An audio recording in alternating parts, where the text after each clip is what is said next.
Så, välkomna. Margareta Över heter jag pratar på svenska just nu, men ni kommer få förmånen att få lyssna på det här passet på engelska. Vi kommer få lyssna om ett intressant case som handlar om lönsamhet i bolag, fakturahantering, EDI-lösningar och en del smarta komponenter från IBM. Vi har på scenen Anders Wasén från Enfo Zystems och Quinn från ESAB i London. Vi ger dem en stor applåd.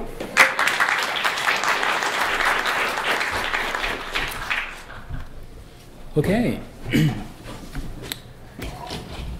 First, we are going to take this in English since our friend Jonathan here is from London, flew in, and I know we have some non-Swedish speaking people in the audience.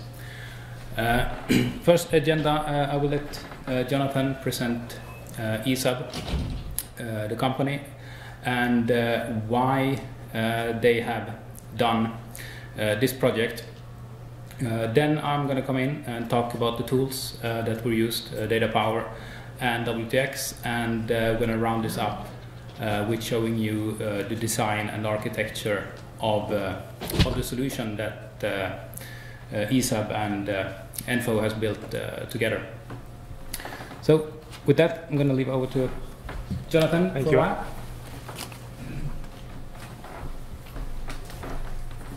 Thanks very much, Anders, and thank you to Enfo for inviting me to speak here. I have to confess that I normally try and avoid public speaking at every opportunity, but this particular project which I'm about to describe was such an success that I feel that we're quite proud to present it. So I'm Jonathan Quinn. I am from ESAB. I work in the Integrations department in ESAB. And ESAB is a world leader in welding and cutting technologies, and also in providing services and expertise in that particular area. And actually, I don't know how many of you have heard of ESAB, but it's originally a Swedish company founded here in Gothenburg after Oskar Kjellberg invented the welding electrode in 1904. So that's a little bit of the background. It's not quite as sexy as IBM's talk on social networking, but it's an essential product. ESAB is a company of about 8,000 employees, and it's organized in North America, South America, Europe, the Middle East, Asia, and North Africa. And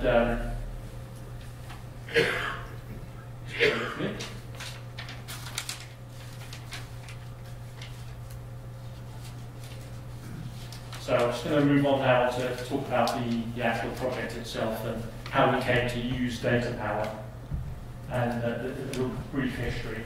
So this all started about 6 years ago when there was a large project was established to consolidate all of ESAB's ERP systems into one single ERP. And that project has just come to an end. But as a result of that project, we had to migrate our external EDI trading partners from the existing ERPs that they were on onto our new consolidated ERP. And so that necessitated us to look at what platforms we might use, or whether we should just stick with our existing one and try and adapt it to the new ERP system. And some of the considerations, or some of the considerations that we were thinking about in migrating to this new platform, or using a new B2B platform, were scalability. Ease of use was very important to us, and increasingly important to everyone was security as well.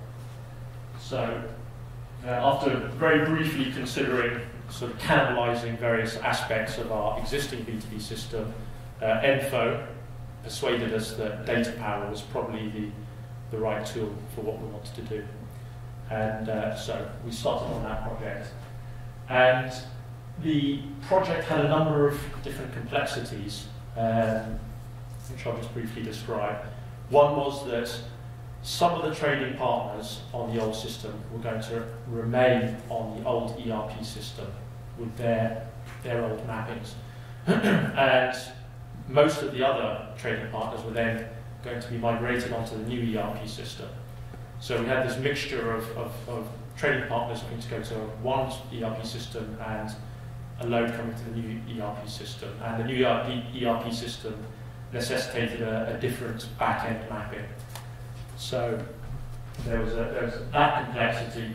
The other complexity was that having decided to offer this new B2B platform, Data Power, we were faced with an upgrade to our B2B system, which had to be done in the project deadlines of the overall ERP system migration. We were just a small part of that. And we also had to migrate these trading partners. So there's two critical steps that had to be done. And they had to be done on a specific day. When we flipped the switch, customer orders had to arrive at the new ERP system, and they had to map correctly, and it all had to work. So how did we approach that? Well, so I've already explained here the reasons for our choice of Data Power, that it's ease of use and flexibility and scalability. Just go to the next slide. Okay, so we opted for a two-phase approach to implementing this project due to the complexities I've just described. There's deadline and the controlling the switchover. So we opted to do a two-phased approach, and in the first phase we would migrate all of our trading partners onto Data Power, but only use the communication aspect of Data Power. So we were migrating them from an older, mostly OFTP style connections to a newer AS2, which is much more secure, have message validation and confirmation of delivery and receipt of messages. And so that also meant that we could get the Data Power infrastructure in place, which was quite a considerable task that we didn't want to have to be doing at the cutover of our ERP system installation. So the first phase was to install Data Power and migrate our customers onto that platform on the old ERP system. So after that was done, we had these these existing trading partners still mapping to the back-end old ERP system, but using the new AS2 communication through Data Power. And I'd say that went very, very smoothly. That worked extremely well. There was no hiccups with that, no loss of messages or communication.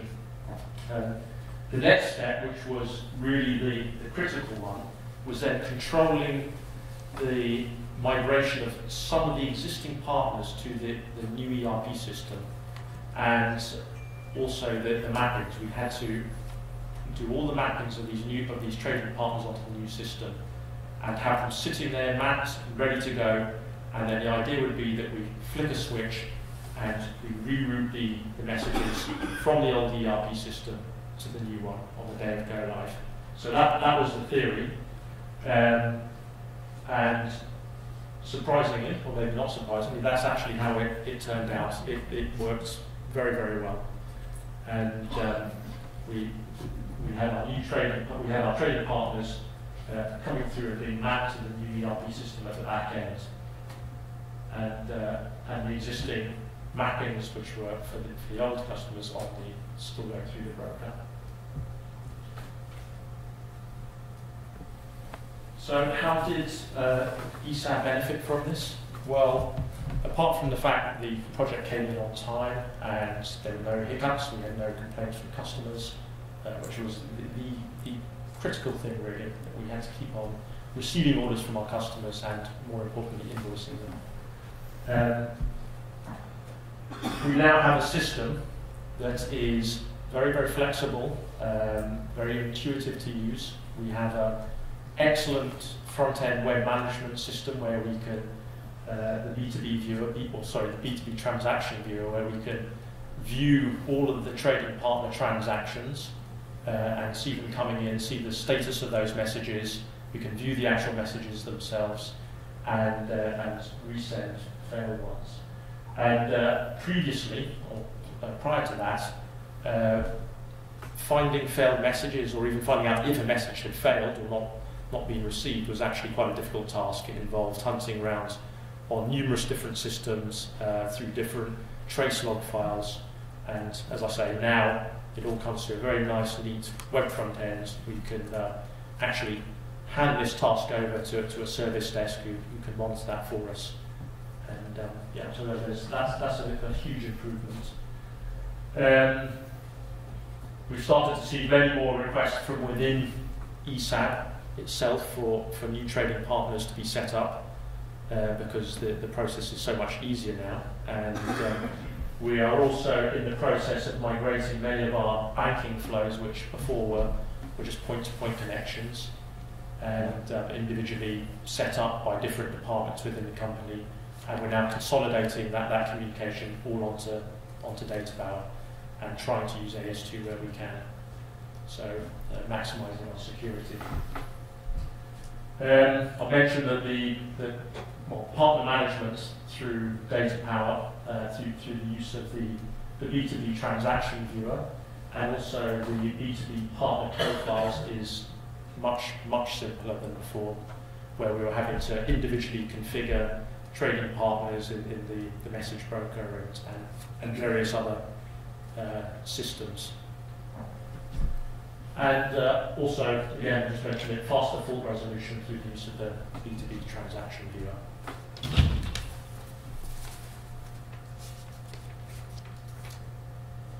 So I think that's pretty much covers what I wanted to say. Yeah. Also the end of your slides. Yes. Okay, thank you, Jonathan.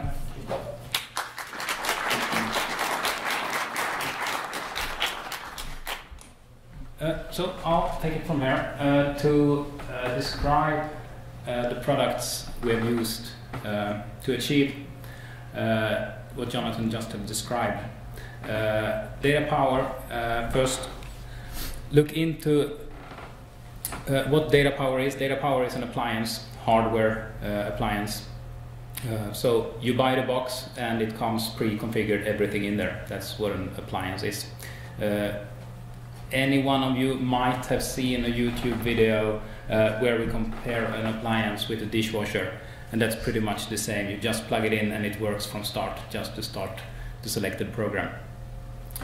DataPower comes in a few different flavors. ESAB is using the XB60, which is the previous model. The new model is called XB62 instead. And that has the B2B layer. The integration appliance, which we normally work with as well, is the XI52.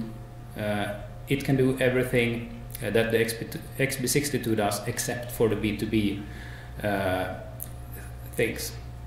And then we have the service gateway, which is called XG45. The name describes it very well. It's a service gateway. You receive messages, you route them through to your backend systems. But it lacks the integration part of the functionality. So that's the smallest box, so to speak. And then there are some special edge components sitting in front of web applications, web servers, for example.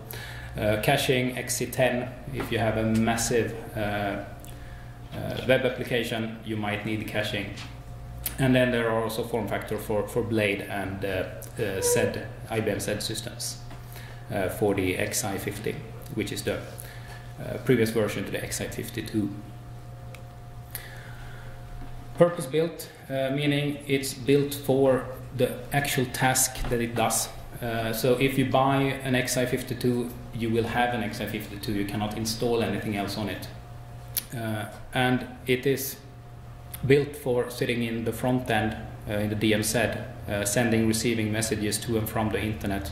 The same as any regular network appliance like a Cisco or Intel or whatever you might have. It also have services, security for any message going through, not only XML and web services, but also for binary messages and EDI, EBXML and so on that you might be putting through the box in itself. It has built-in load balancing capabilities and also cluster awareness, meaning you don't have to have any external software or solutions for clustering or load balancing. Everything is built into the same box. Zero coding, meaning you cannot really develop anything. You cannot sit down, write some Java or Perl or anything else and put to run on the box. It's configuration in XML that you're using. Pretty much everything that you configure on the box you do through the web GUI. You can also do it through regular console or with something called SOMA. It's SOAP management interface, and it has an XML that you can upload as a service to the box, and it will apply the configuration that you tell it to apply.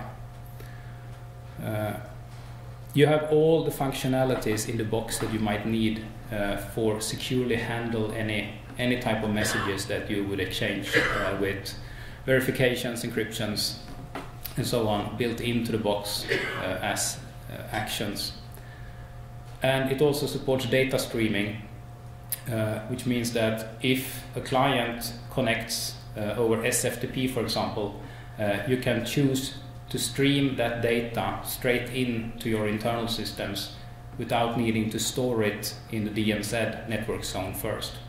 And that's a very big advantage if you use large data, and also for security it's of course better not to store the data on any disk in the DMZ, but having data power stream it straight through. And for the client connecting, he won't see any difference. He will connect the same way as he would to a regular SFTP or FTP server. Firmware based, meaning there is no operating system. There are no regular security packages that you need to install. You just download a new firmware, upload it to a box, and hit the upgrade button. And data power will restart, and when it comes back up in something between 30 seconds and a minute, depending on how much configuration you have there, you have the new firmware applied. And it's also friendly enough to give you a button with the text rollback. So if something shouldn't work the way you expected it to, you just hit the rollback button and it will roll back to the exact image of what it was prior to applying the new firmware. And that's working with regular server solutions. Anyone who has had to do a rollback of a security update or a service pack knows how painful that can be and how often that will result in a not running system at all. So that rollback button is extremely appreciated if you run into any problems. Protocol supported. Most of what you run into used today being B2B exchange or external message exchange. There will be a slide later on explaining that in more detail. The B2B box, the XB62, also understands EDI out of the box, so it can read the addressing and routing parts of the EDI messages. You can also do validation of EDI messages on the box directly, and that is rejecting any faulty EDI message that a customer is sending you. And you can do that synchronously, so that means that you wouldn't even receive that faulty EDI message. You would reject it prior to it hitting your systems. Normally, if you receive a faulty EDI, it will enter your systems, it will go into your internal systems, and there you will detect that this message is actually not valid. Then you have to call the customer, have them send a new message to you, and remove any trace of that previous message. And if you are very unlucky, the customer cannot resend it, so you would manually have to alter that message and send it into your internal systems yourself, which is, of course, not the very best of approaches, if anything would cause major harm in backend systems. Who is to blame for that faulty message in the first place? AS support also on the box, the B2B box. AS2 is by far the most commonly used, at least here in Sweden. I have seen AS3, not among our customers, but in other data power cases. AS2 is applicability statement. There will be a more detailed description of that coming on. And on the boxes also something called processing policy. For any one of you familiar with message broker, that would be like the regular message flow in broker, or some other message flow. You have a line with the client and the server, and you can put actions on that line that will be triggered while the message flows through to do routing, inspection, encryption, splitting, and so on. Transformation, of course. Also important to note is that all security is turned on by default on the data power box. So when you put it into your network, you give it an IP address, you start it up, it's ready to use, and all the security is enabled from start. This is some of the security features which you are protected against using data power. And here you have, of course, the denial of service attacks is by far the most commonly used attacks that you see today. Large payloads also, but that is something that data power can detect and block an attacker from entering. And then of course you have the data integrity bits and pieces with message inspection and all data tampering attempts that might be used by an attacker is also something that you are protected against using data power.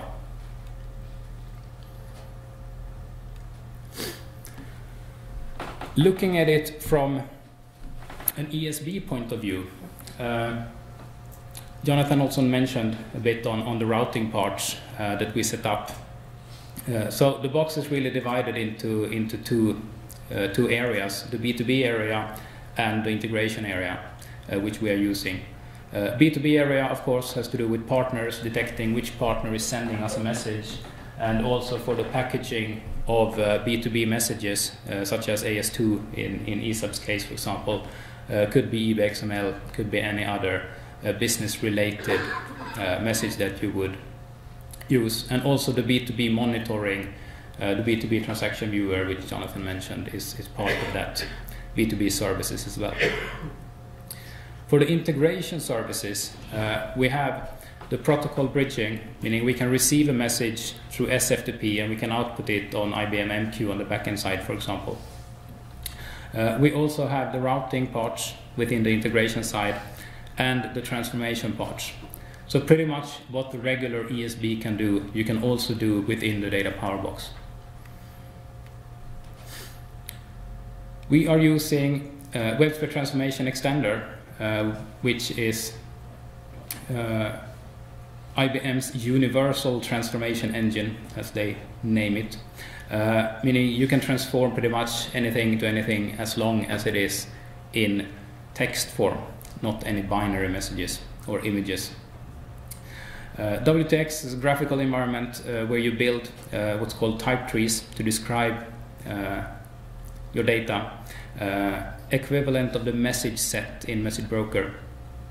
And function-wise, it's very close to XML schema, although you can do a lot more in type tree than you can do in an XML schema, since you can build in rules. You can also refer to other data types within the type tree itself. But otherwise, pretty much as an XML schema. Once you have your type trees, you can start building a map. A map decides two type trees, one for input and one for output.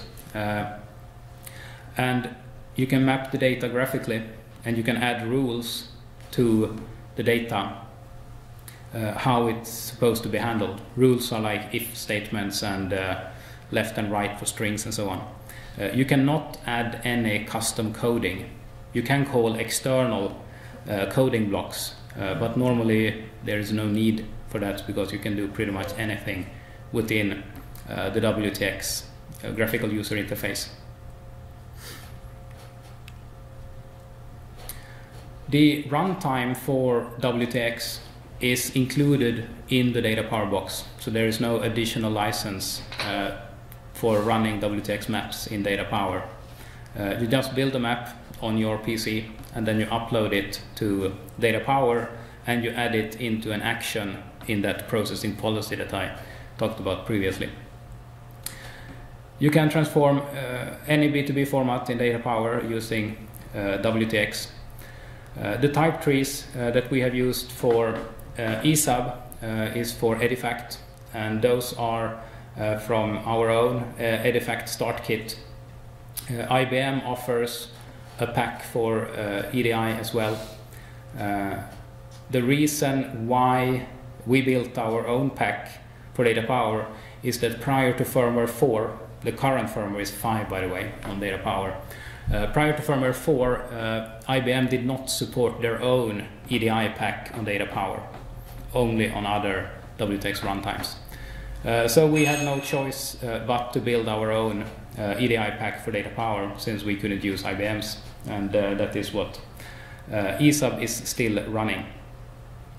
It's also possible from firmware 4 and forward to map between multiple inputs and outputs. So you can have multiple inputs producing multiple outputs in one and the same map, and handle that in data power as well. This is extremely efficient, for example, for splitting messages or routing messages to multiple receivers in different formats.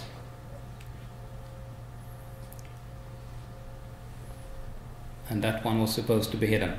Has absolutely nothing to do with ESAB. It's just a slide talking about Swedish communication standards like the SHS and other standards that are commonly used in Sweden, but also supported on data power in combination with WTX. So it's a solution that we have been developing together with IBM in more detail, so we skip that. Data power, this is an overview of the most commonly used features of the box. Communication side, of course, it's important. You need to get messages into the box and out of the box if you're going to be able to use it. Those are on the left hand side. You have SFTP, web services, WSI standards, FTPS, MQ, MQFTE, JMS, NFS, and so on. You can also use the different processing services that's built into the box. The one in blue on top, B2B gateway, exists of course only on the XB62. The rest of them are also on the XI52. Multi-protocol gateway is used for the ESB functionality. Then web service proxy is exactly what it says. It's a proxy server for web services, but you can also add a lot of rules and transformations into those services as well, for throttling and load balancing, and if you have any SLAs or something like that, you can also add that into the web service proxy. XML firewall, web application firewall, names as what it is really. It's a simple firewall for inspecting XML, be handling authentication and authorization of XML messages. Monitoring, you have B2B viewer, of course. Then we have the web GUI, which also has viewers for viewing the logs, filtering logs, so on. You can use command line, regular SSH connections, XML management, and of course SNMP, Tivoli, for example, to be able to monitor the box. There are some built-in error handling functions, like messaging error trap. We can detect when a message is in error and take action on that. We can build error rules, what is to occur when a specific error happens, and also error response. That is, we are being able to send a message back to a customer. For example, if they send us an invalid message, we can respond in the same session with an error response telling them that this message was in error. And the data streaming capabilities I already explained. Transformation, apart from WTX, you can also use XSLT for transforming XML messages. Looking in a bit more detail on the design and architecture of what we have built at ESAB. So we have 2 data power boxes in production with an external load balancer, since ESAB is running a active-active scenario. Although they do have one primary box, and that is for using the B2B transaction viewer. They are monitoring that. So the load balancer has a primary box which is utilizing, but the boxes are always kept alive. So in that extent, it's an active-active setup. And then they have an additional box for test and QA, quality assurance testing. Going to the back-end side, ESAB is using MQ, IBM MQ. And that is in turn talking to WebSphere message broker, ESAB, and of course their MoveX ERP system in the back end. So the messages would arrive to ESAB's network as EDIFACT for the Atlas project. In Data Power, we do the EDIFACT to XML transformation, transforming it to Lawson XML, which is ESAB's canonical format, also used on their internal systems. Then it goes through broker, which is doing the routing and in some parts also enrichment before sending it on to the MoveX system. Jonathan mentioned that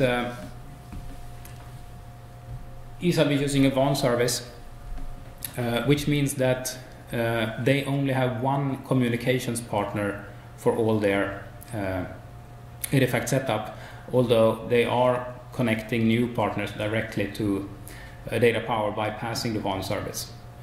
But since they only have one communications partner, but still want to have the monitoring for each and every partner within the Data Power box, we have built the solution using application domains in Data Power. Application domain in Data Power is pretty much like you divide the box into several layers, like partitioning. Each application domain is totally isolated from one another, and it's also typically used for test systems, where you can have each tester can have their own application domain, which is totally isolated with its own file structure and everything from any other application domain. So the tester can do all his testing in his domain, and once it's done, he can delete the domain, and he won't affect anything else on the box. So we have put an application domain to handle the AS2 traffic to and from the WAN service. And that application domain will handle everything that has to do with the communication, the AS2 enveloping and de-enveloping, and also has the certificates for ensuring the communication for AS2. The AS2 handler domain, in turn, sends its message onward to a new domain called EDI routing. In EDI routing, we do the EDI handling, transformation, and also the monitoring of each and every external trading partner. So in monitoring the messages in EDI routing, we will see who the original sender was, and not only the WAN service. And that one is then sent to an MQ handler, where we put on the routing information for MQ headers before we deliver it to the MQQ manager, so that the message broker has the metadata to be able to do the correct routing in the backend systems. And the same is true for going the other way, but there we'll receive laws on XML coming in to data power, and it goes the opposite direction, transforming into EDIFACT instead, delivering the EDIFACT message to the AS2 handler, which packages up and sends it onwards to the WAN provider.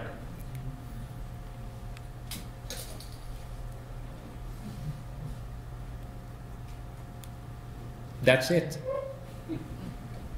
Questions? Yes?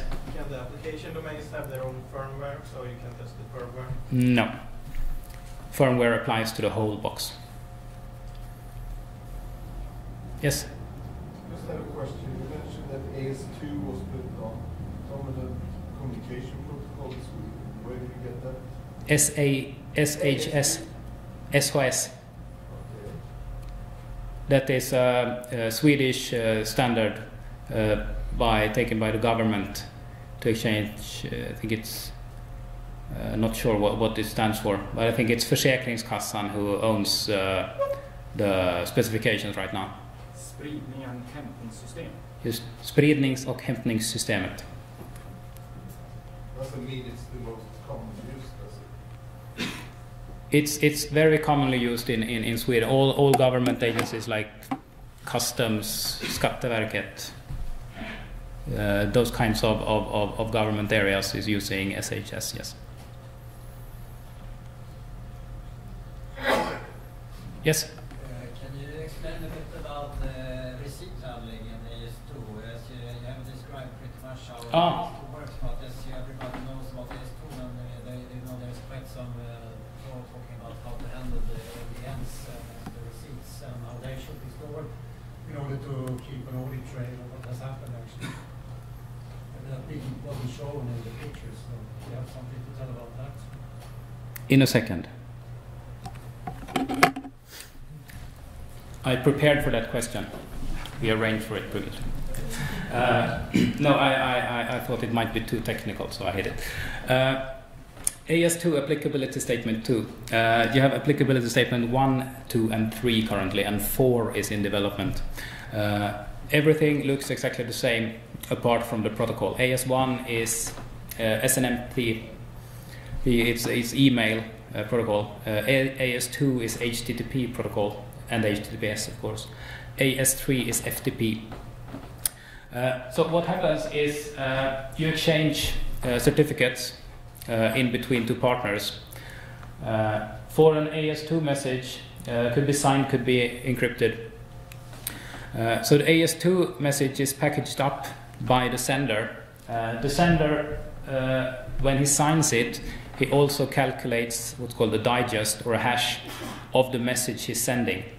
Every message that's created data-wise will get its own unique fingerprint, if you will, and that's the digest. So you store the fingerprint of that particular message before sending it onwards to your partner. Your partner, or ESAB in this case, will de-envelope the AS2 message, verify the signature to make sure that it is the intended sender, the WAN service, that has sent it through their certificate, match that certificate to the signature that they have created so that they know who has done it. Then do the transformation in WTX. Everything is synchronous within data power. And after that is done, data power will calculate the digest as well on the message that they have received and will create what is called an MDN, message disposition notification. And in this message, the message disposition notification, ESAB adds the digest that they have calculated and delivers that MDN back to the sender, original sender. And the original sender then compares the digest that they received from ESAB with the digest that they saved prior to sending that message. and if the digesters match, then both ESAB and the sender can be confident that the message that they sent is what ESAB actually received. And if they don't match, somebody has been playing around with the message en route, and it will be a failed AS2 transaction instead. Did that answer the question? Yeah, where do you store the receipts afterwards? Are they kept? They are kept. Yeah, they are kept in the B2B repository in the data power box, which then can be archived at regular intervals to offload the box and put them in some kind of archive storage that you have in your network. Yeah, I thought you had to export it from the data power box because you have no disaster recovery in the box, I suppose. You can script it, and there is also a tool called WAMC, WebSphere Appliance Management Center, which is bundled up together with data power from firmware 5. So there is no additional cost for the WAMC. So that's a monitoring tool for data power. You can also handle firmwares through WAMC.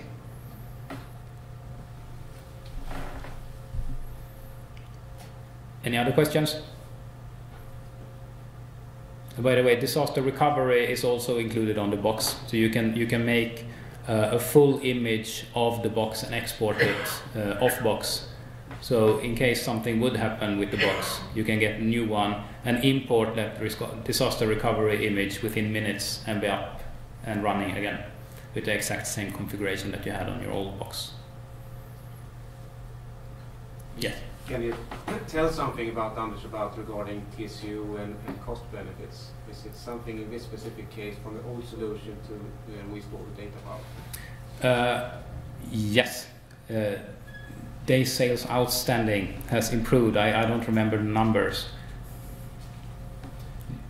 I'll just say that I mean, probably some of the savings really are in developer time, that it's now much quicker for us to onboard new trading partners, whereas before it used to be a little bit of a mystical process that would take quite a while, number of steps. It's now all handled pretty much within data power.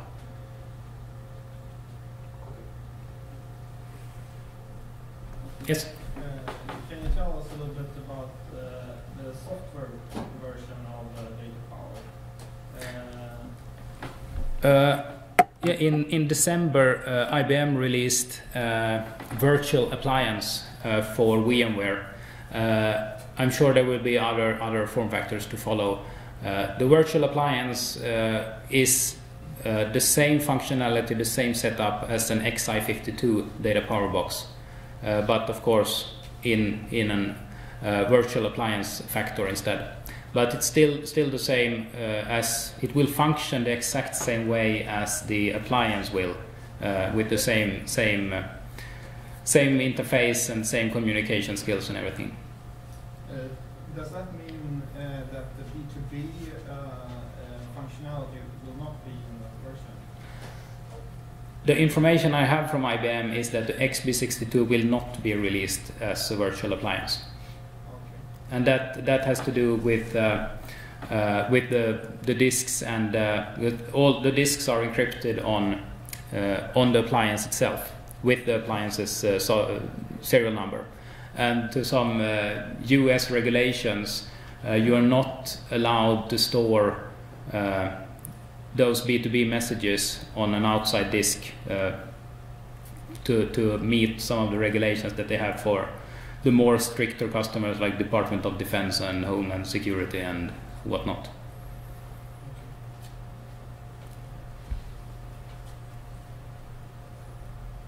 Okay. Okay? Cool. Thank you so much.